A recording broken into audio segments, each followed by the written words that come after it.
So, Sean, what did you think about Randy Orton versus Seth Rollins?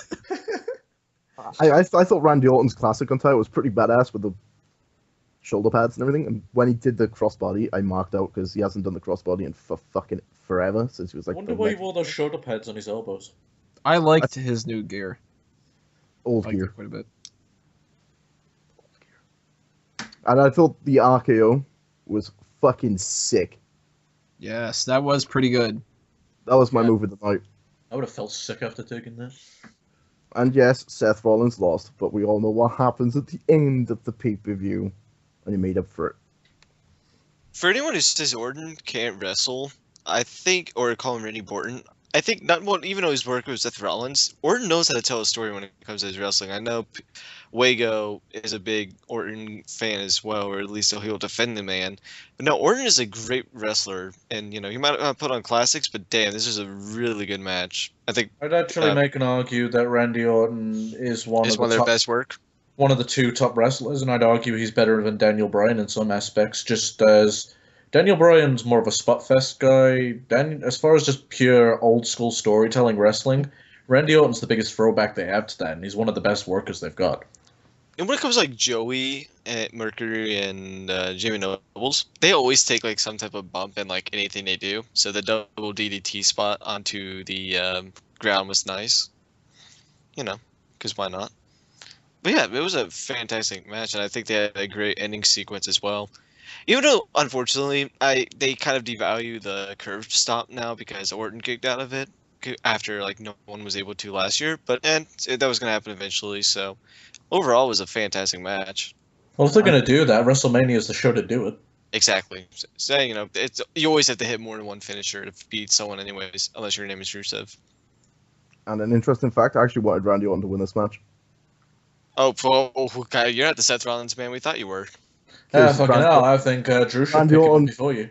Randy Orton was the original Sean Walker guy back when he debuted against Hardcore Holly. Oh, so you're gonna pick Randy Orton in the fantasy league? Cool. I'm gonna take him. Randy Orton first. No, cool. I might take Neville.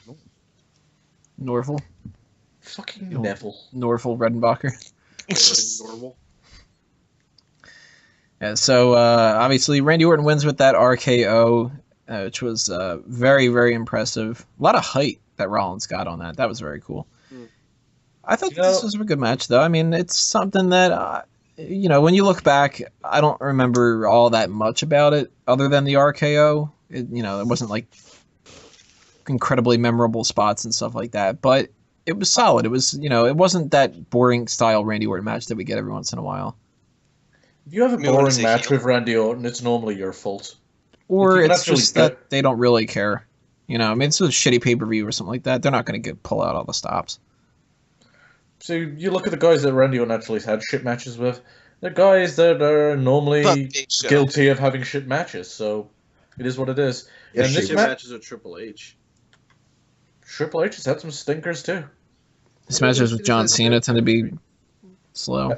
Ever since the first quad tear, I think Triple H's work rate went significantly down. And after he tore the second one, he was fucked.